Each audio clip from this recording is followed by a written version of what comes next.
Okay, hi, welcome back everybody to another edition of Basic Plant Science Lab.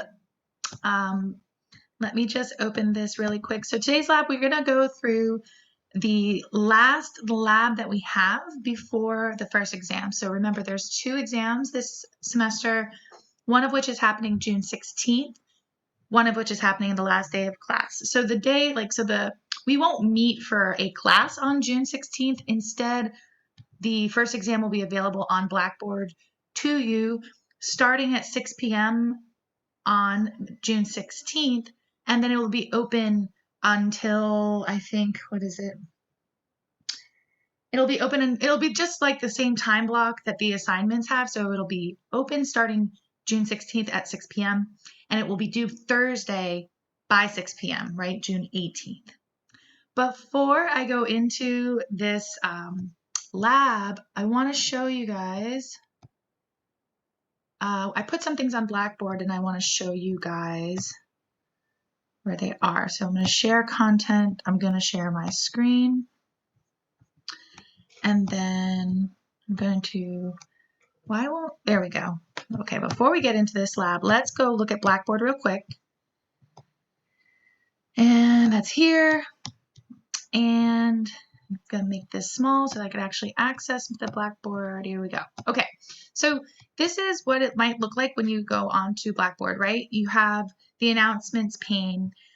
First, you should already have figured this out, I think, and if you're watching this, you have. But so when I post that the class is pre-recorded, you can find those classes, right, in the course documents folder under lab recordings. They'll be there. But some things that I added, so here you go. So in the course documents folder now, there's this study guides and tips. And in that folder right now, we have tips, some tips from me to you on how to study. So please read that. And then in that tips, I mentioned some ways to create updated flashcards, and I give you an example of that in this link. And then lastly, the Lab Exam 1 study guide is already posted, so please review that. And it kind of goes over to also, review your assignments, review your class notes. Also, some people are not doing the assignments, which is unfortunate because, as you might recall, in the course syllabus, which is in the syllabus folder, see if it wants to come up. Hey, why won't it? Okay. Well, oh, here we go. So in the course syllabus folder, I tell you how your grades for this course are calculated, right? 50% of your course grade is from those assignments. The assignments are not meant to be difficult. The assignments are to let you work through the material slowly and prepare you for the exams, right? Each exam is worth 20% of the course grade. So if you're not doing the assignments, you're doing yourself a disservice because you're not seeing how my questions are like, and you're not reviewing the material. So please, after every class, if you go to the assignments folder, right, in the assignments folder, the assignment that's available, right, the homework assignments that are available will be there. So please, and the deadlines for those assignments are in the syllabus. So please, please, please do the assignments. Okay? I want you guys to do well in this course. And if you're not turning in assignments, it's hard for me to help you. Okay, so now I'm going to stop sharing that. And if you have any questions about that, you just email me.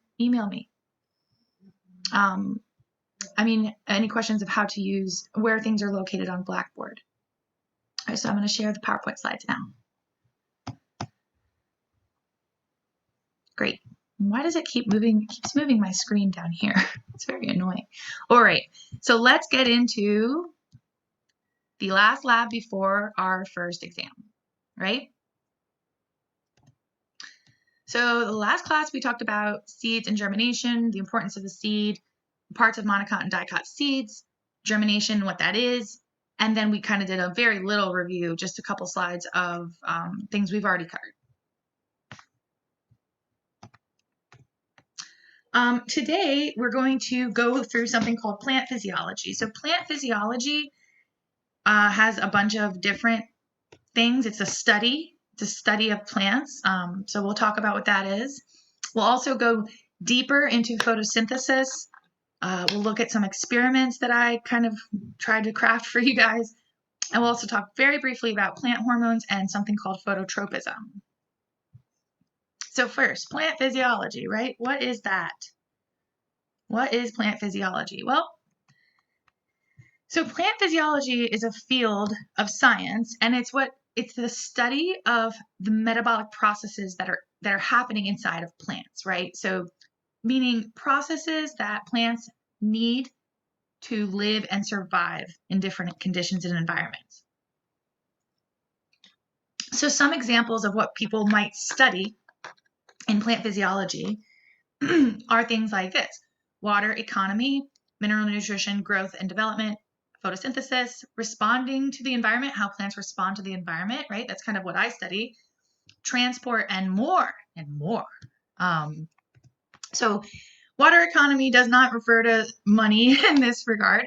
Water economy simply means studying how plants bring water in, how water moves through the plant, and how water escapes through the plant, right? So there's a lot of physics involved in that. And so that's what somebody who studies water economy in plants would study.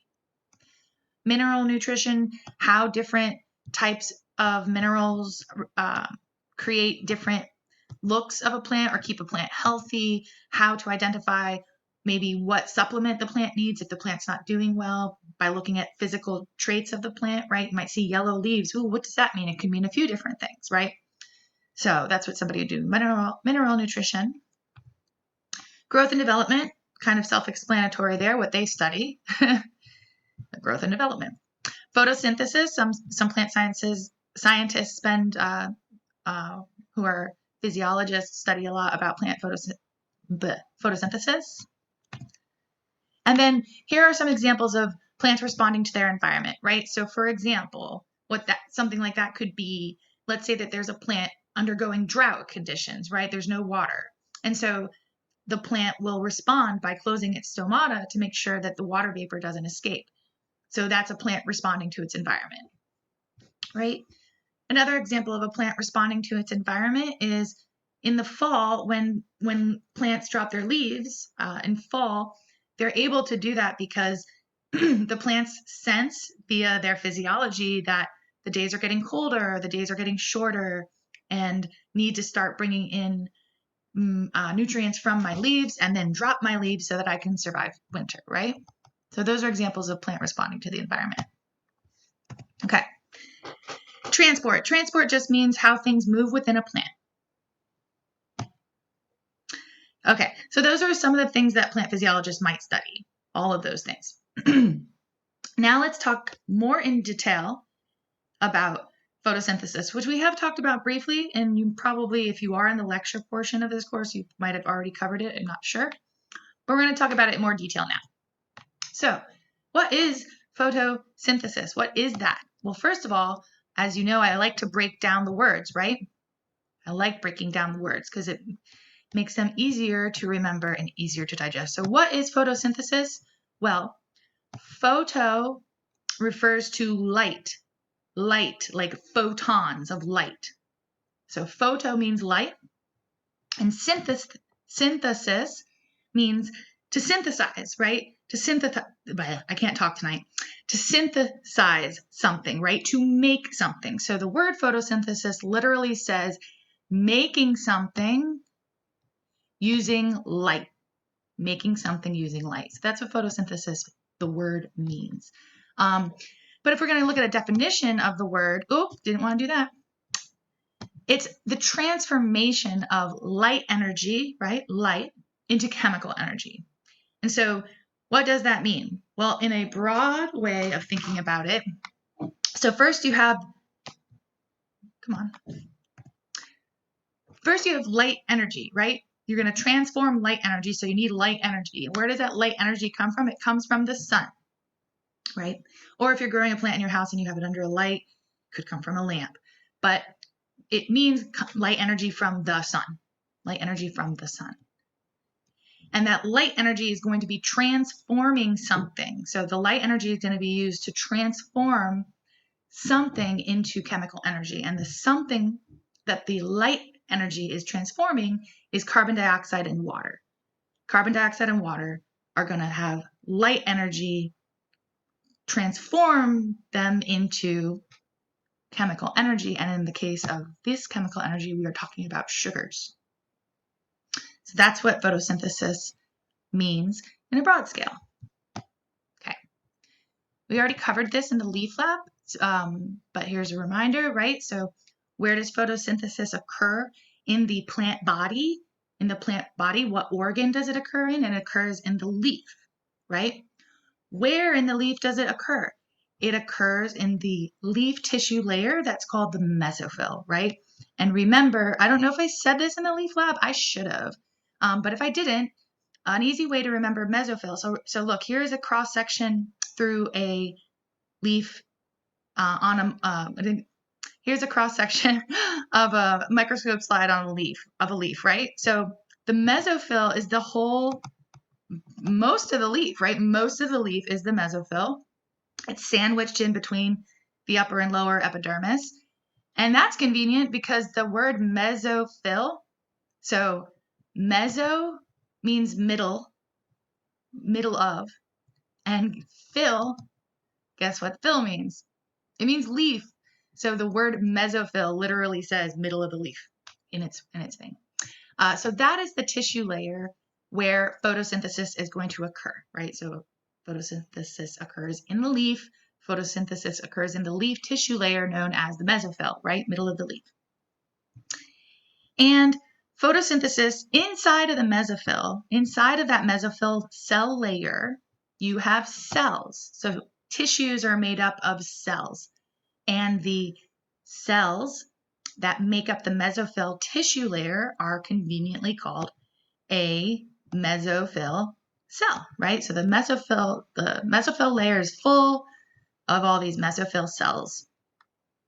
And inside of a mesophyll cell are a lot of these guys called chloroplasts, right?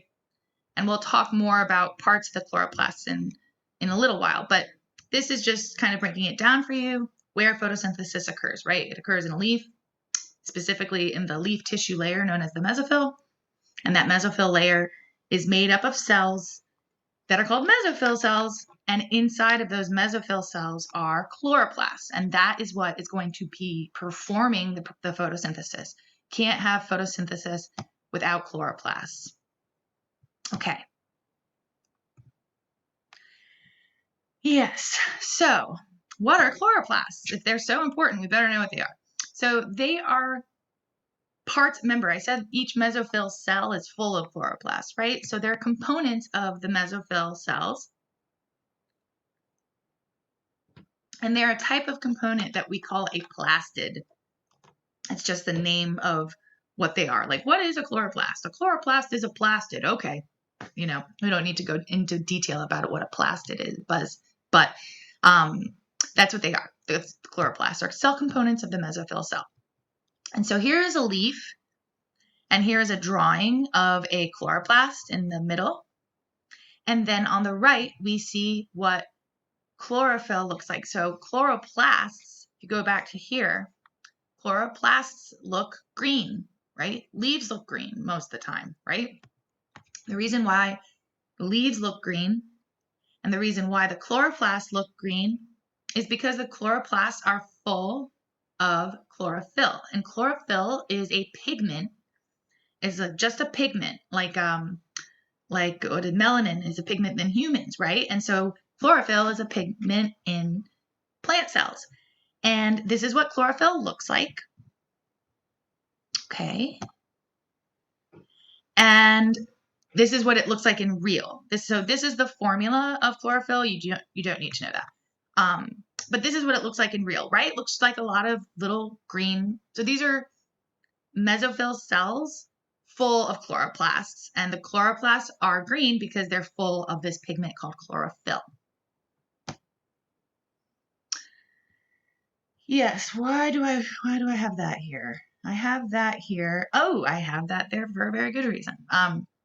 Right, so now we'll talk a little bit more in detail about what's inside of a chloroplast now that we know what it is. So the two things that I want you to to keep in mind about what's inside of a chloroplast is this one thing called a thylakoid. And that thylakoid is where the chlorophyll is found. So if you go back here, so inside of the chloroplasts are stacks and stacks and stacks of these thylakoids, right? So just to be clear on this previous slide, I don't want you to get off track. So each of these circles, each circle inside of these cells, each circle is a chloroplast. And inside of each of those chloroplasts are stacks and stacks of these things called thylakoids. And the thylakoids are what has the green pigment chlorophyll inside. And then the other area of the chloroplast that I want you to know. So I want you to know what a thylakoid is, right? It's a membrane inside of the chloroplast, and inside of the thylakoid is the chlorophyll. And I want you to know this other term, which is stroma. And so thylakoids are surrounded by a liquid inside of the chloroplast, and that liquid is called the stroma. So the next few slides, we're going to keep this color coding for some of them, okay? So just so you know when we go forward here. Okay, so let's talk about photosynthesis, right? So in a broad scheme, we've already kind of know what happens in a broad scheme. We know that carbon dioxide and water are going to have light energy, convert it into oxygen, which is a byproduct. It's like a waste of the photosynthesis. It just escapes out of the leaf. And something called glucose, which is a type of sugar, right? A type of sugar. You don't need to worry about, and for lab, you don't need to worry about memorizing the formulas, but I do want you to know, like carbon dioxide plus water equals oxygen and glucose, right? But you don't have to remember the chemical formulas. That's fine. Okay. So carbon dioxide and water are what goes in. Oxygen and glucose are what the final products are, right? They are what is made, right? But we have to know a little bit more about the details of how we get from point A to point B. So let's look at those details. There's two main stages of photosynthesis, and the reason I pointed out the thylakoids and the stroma to the stages of photosynthesis on the previous slide is because of this, right? Because there's two stages of photosynthesis. The first stage is called the thylakoid associated reactions, and the second stage is called the stroma associated reactions, or AKA the Calvin cycle, because the person who discovered it was named Calvin. Okay, so before I go into the details of thylakoid associated reactions and stroma associated reactions, I just want to give you kind of a mental picture of what's happening. So here is the process of photosynthesis schematic. The first thing's going to happen is that carbon dioxide gas is going to enter the leaves through those stomata, and sunlight is going to strike the leaves, right? That's the first thing that happens in photosynthesis. The second thing that must happen is that water has to be absorbed at the roots, right? So you have carbon dioxide gas coming into the leaf, you have sunlight hitting the leaf, and you have water in the leaf that came from the roots. And then inside of the leaf cells, right, the mesophyll cells that we already talked about, are those chloroplasts. And they're going to be the ones who break up the carbon dioxide gas and the water from the roots into pieces, right? And so the result is going to be oxygen and hydrogen ions, which don't worry too much about that. And then ultimately the carbon part is going to go on to something else. But let's focus on this part first. Let's focus on how water and water got split by sunlight. So let's look at that. So these are those thylakoid reactions, right? Thylakoid associated reactions. So what happens is the water from the roots comes up into the leaves and sunlight strikes it, right? And that allows oxygen gas and these energy molecules to be made. You don't need to know the energy molecule names, just know that energy molecules are made. And so the energy molecules that I'm talking about are these here. You don't need to know their names. And here's a hydrogen ion. But the main point of this is you get, I hate, one of my computer here that I'm borrowing is something's happening to it. Okay, so where am I looking here? Yes. The main thing I want you to take from this is that in the thylakoid-associated reactions, what happens? What happens? Water and light react in the thylakoid, and when that reaction occurs, we get oxygen, we get energy molecules, and we get something that can be used later for power. I guess that's the best way to say that for basic plant science. Yes. So here is a diagram of what I just said. So here we go. We had water got absorbed by the roots and already entered the leaves. Here it is. The water is going to be put into a chloroplast. This circle thing is a chloroplast, and enter the thylakoids. Light is going to strike the thylakoid, and when that happens, the H part of H2O, see, breaks off, and then the O's all come together to make oxygen molecules, which will be released from the leaves, right? And here are those energy molecules heading on to the next step, heading on to the stroma-associated reactions. Cool. All right. So that was the thylakoid-associated reactions. And there you go. Look, there goes the oxygen. It's getting released out of the leaf because it's a waste product. Thank goodness for us, because we like to breathe oxygen, so that's good. But there goes the oxygen. Now what's going to happen is you have those hydrogens that are left over from water getting split by light, and you have CO2 gas that is in the leaf. And so now we're going to combine things together, those hydrogen ions and the products, the carbon dioxide, and we're going to make them into carbohydrates, but mainly sugars. Carbohydrates and sugars are basically the same thing. Yeah. So, and that's what's going to happen. So that part, turning the CO2 into sugar, happens during the stroma-associated reactions, right? AKA the Calvin cycle. So this is, again, all I really need you guys to focus on is you have CO2 gas and the energy molecules that were made from the thylakoid-associated reactions and some leftover hydrogens from water getting split. And then, boom, we get glucose made. And where does this happen? Well, the thylakoid-associated reactions happened in the thylakoids. Where is the stroma-associated reactions going to happen? You guessed it, the stroma. So here is our chloroplast again, right?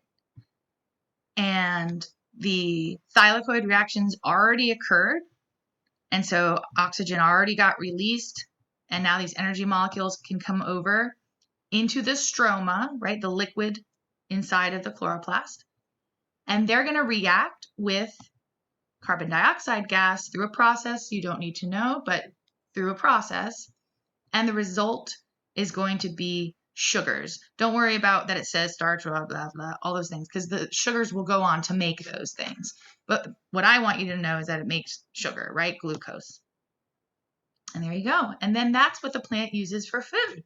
That's what the plant needs. It needs something for food. And so it's able to make sugar from light, carbon dioxide, and water. It's pretty cool.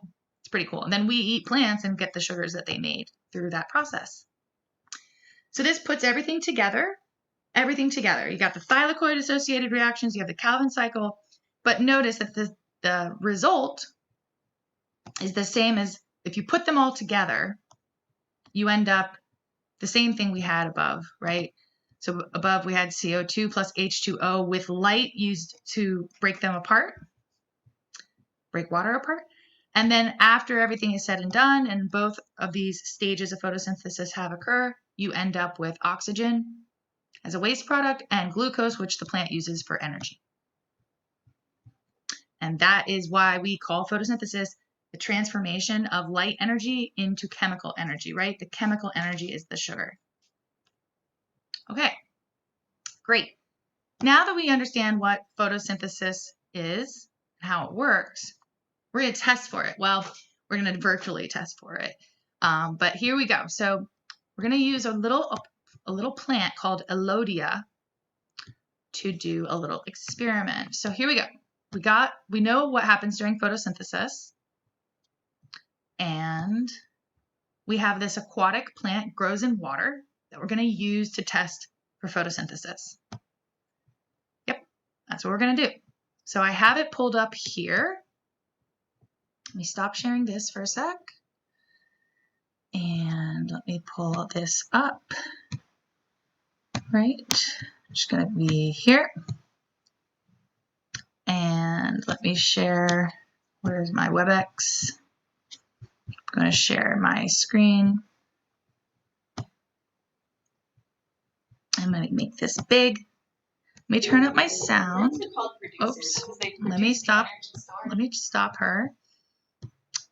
Here, I'm going to put the closed captions on. This, like always, the link is available on Blackboard if you're not able to hear it when I play it now.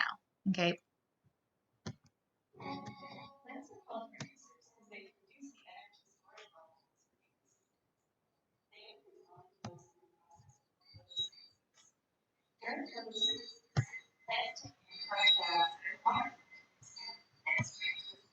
Sorry.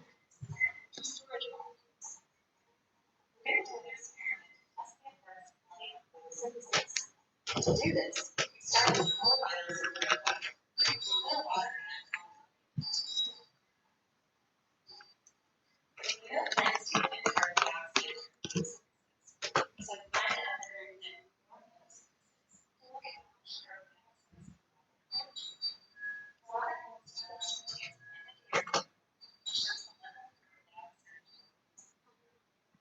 yellow means that there's a high level. Green means that there's a low level. All right, I'm going to pause it there for a second. So what the narrator just said is that we have vials that we've put, in some of the vials we have water. All the vials have water, and in some of the vials we've put a plant, right? And then we've put an indicator in the water that will change colors depending on the level of carbon dioxide. So I want you to think about this into what we just talked about, right? What happens in photosynthesis, right? What goes into the plant, right? And what comes out of the plant. And so think about that, or look back at your notes. What goes into the plant to have photosynthesis? And based on that, what do you think will happen? So if the plant is performing photosynthesis, what color should the water change? Right? Yellow has a lot of carbon dioxide, green has very low carbon dioxide, and blue has no carbon dioxide. So think about it. If photosynthesis was happening, what should happen in the experiment? So let's see.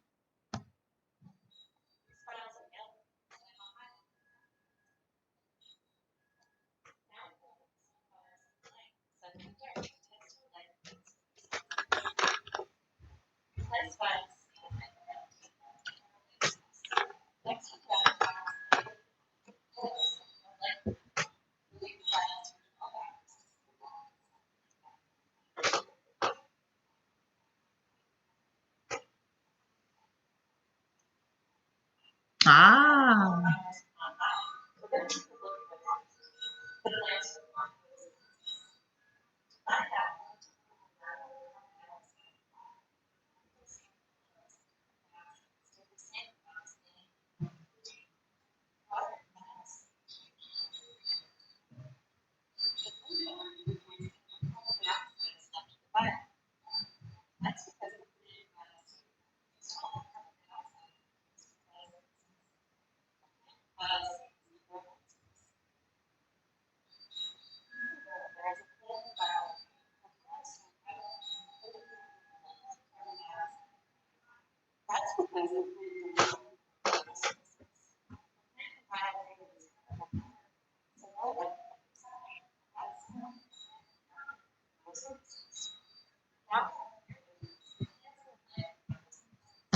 There you go.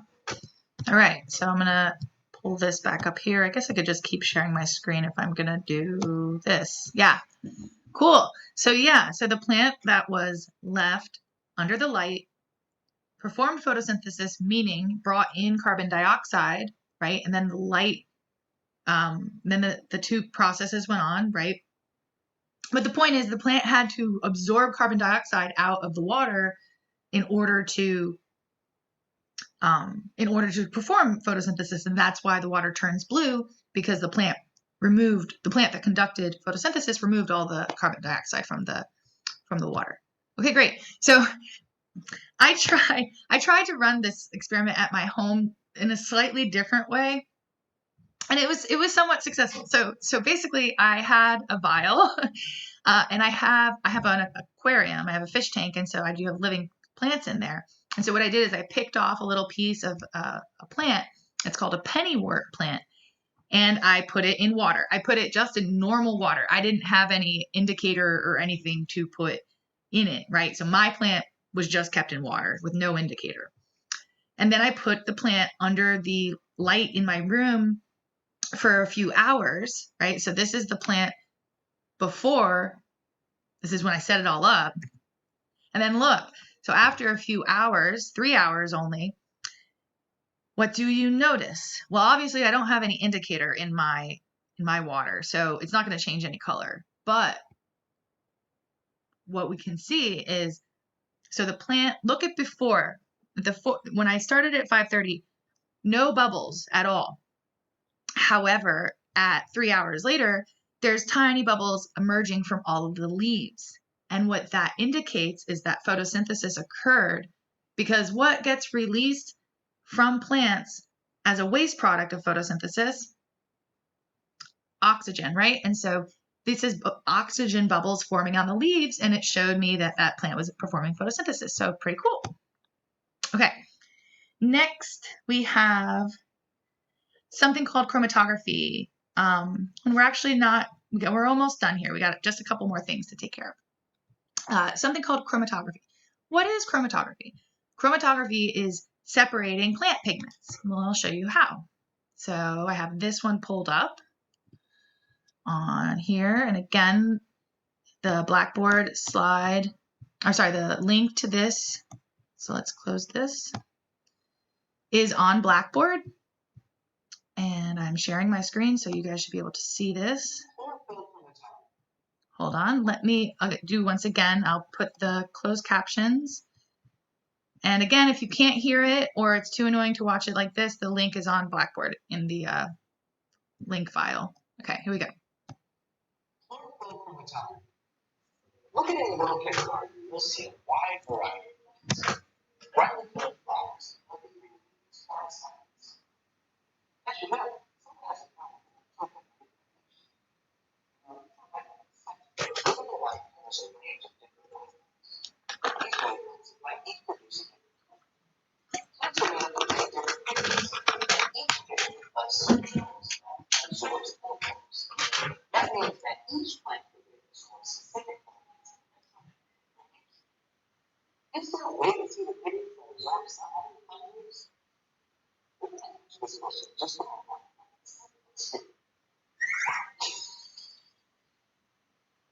Before we get started, please read a graphical safety notes. Also, we can't have a sound file and take notes in the good results. Okay, we're going to start by assembling a piece of copy with one on top. 15 milliliters of 95% alcohol, inches, 2 toothpicks, a rotary pestle, a 50 milliliter graphite, a 250 milliliter a texture wrap, plastic wrap, a ruler, pencil, and scissors. And also learning practice and first hand. First, I'm going to just find pieces with the scissors. Now, put these pieces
Okay.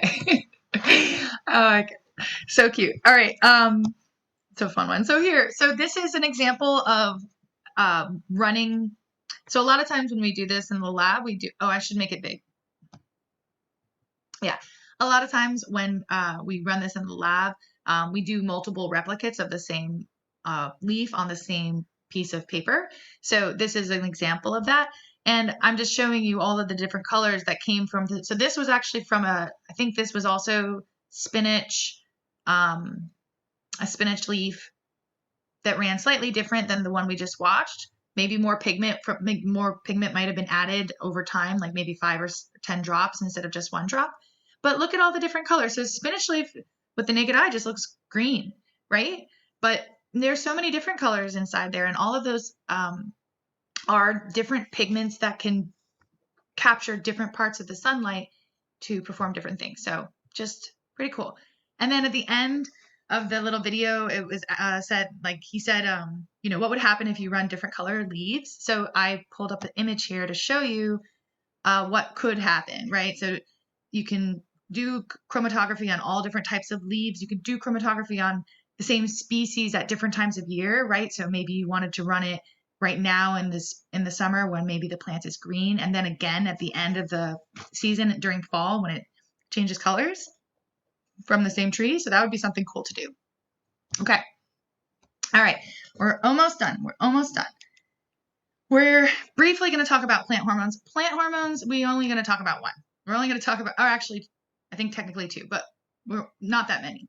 So what are plant hormones, right? So we probably know what hormones are inside of humans. They regulate different things, right? And so plants also have hormones that regulate certain things. They regulate growth, development, and other things. So the hormone we're going to talk about first is called ethylene, and this is what its chemical formula is. You don't need to know the chemical formula. So what is ethylene? So ethylene is a gas, actually. It's a gas, and it helps. So if a plant is stressed out, it will release ethylene gas, kind of like a signal to both itself and other plants around it. But plants also release ethylene gas while they're ripening their fruits. And so you could actually use that science to help you ripen fruits at home. So this is a very, very short, I think it's not even a minute long. And I don't even think I'm just gonna talk on this one because you don't even really need to see what's happening here. I'm just gonna show you instead. Yeah, so let's make this big. So here, look at this. So in this experiment, let me pause it real quick. In this experiment, basically, you had green bananas. You could see the ones at the bottom, the bottom right that are in plastic are still pretty green, right? But some of the bananas that were green were put into paper bags, either by themselves or with a cut apple. And the apple that was cut would have released ethylene gas, which would have been absorbed by the banana, and so the banana would ripen faster. So this is something you could actually do at home. Let's say you wanted to, let's say you bought, I don't know, pears or something, and the pears were really hard and like not ripe yet. Well, what you could do, let's close this out, and let's close that out. What you can do with the pear is you can put the pear in a paper bag, or you could put the pear in a bowl with other fruit. And the ethylene gas that's released will actually help ripen the pear faster. It's pretty cool. The produce industry uses this a lot. A lot of times they'll pick produce that is underripe because it's not so soft, and so it will transport better. And then at a certain point in the sending it to you, they'll treat it with ethylene gas. Which again is made by plants. The plants make ethylene gas. I don't know if they are using ethylene that was made by plants, but yeah. So they'll give it a blast of ethylene gas to help them get ripe faster when they get to where they need to go. Okay, so that's ethylene. Last but not least, we got to talk a little bit about phototropism. Phototropism. So just so you know, because I like to break down words. So photo, we already know what photo means. We saw it during photosynthesis, right? So photo means light. And then tropism comes from a Latin troop, which is like a troop of people. And so it refers to moving, like the troops moving. And so phototropism is basically saying moving towards or with light, moving with light. So let me show you what that means. Okay, so if you've ever had a plant at home and it's in your windowsill or something like that, you may have noticed it kind of bends, right, over time. You'll look at your plant one day and you're like, whoa, my plant's all bent toward the window. And so the reason that is because plants need light to do photosynthesis, and so they will actually move their plant body towards a light source so that they can get closer and access to more light, right? Like a sunny window.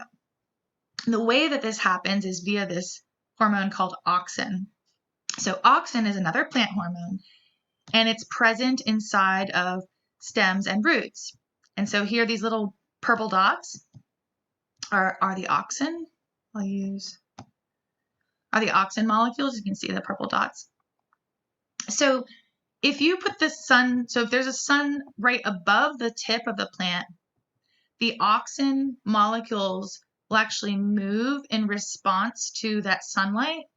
And what that does is then that hormone, the auxin hormone, tells the surrounding tissues, oh, the sun is above us, just grow straight up,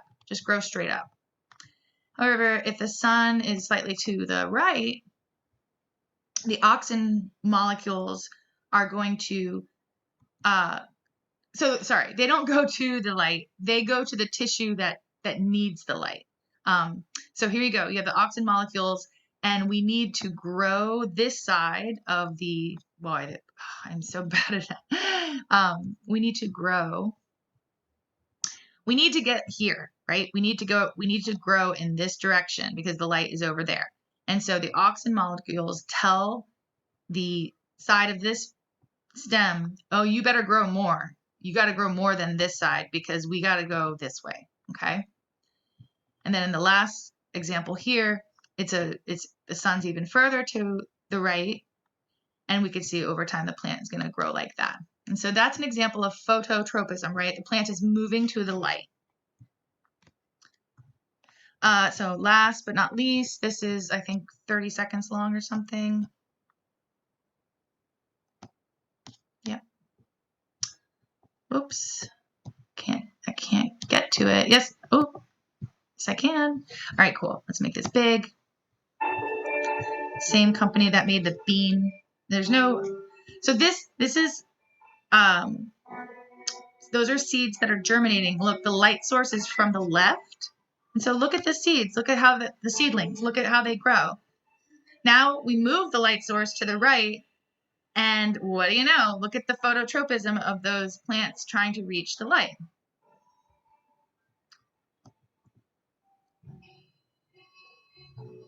Yeah, really cool. Okay. So now you kind of see better what I mean. Cool. Okay. So that's all that we have for the last lab before our exam. There is a homework assignment for this lab. It's available Thursday. I think at 7 p.m. is how I have it set. And it's going to be due by Saturday the 13th, right? So next class, we're having our exam. We won't meet, and there won't be a recorded lab for that class. You'll just go on to Blackboard anytime after 6 p.m. on Tuesday the 16th and take the exam. And the exam will be available to you until Thursday at 6 p.m. just like a homework assignment. The exam's going to run much like a homework assignment. The question type's going to be similar, right? It'll be multiple choice. You kind of get how these work now.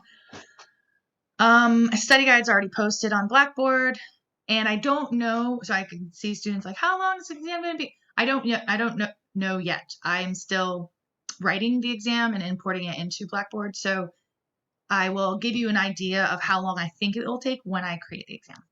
Okay, cool. Yep, so don't forget, next class is the first exam. All right, covers labs 1 through 6.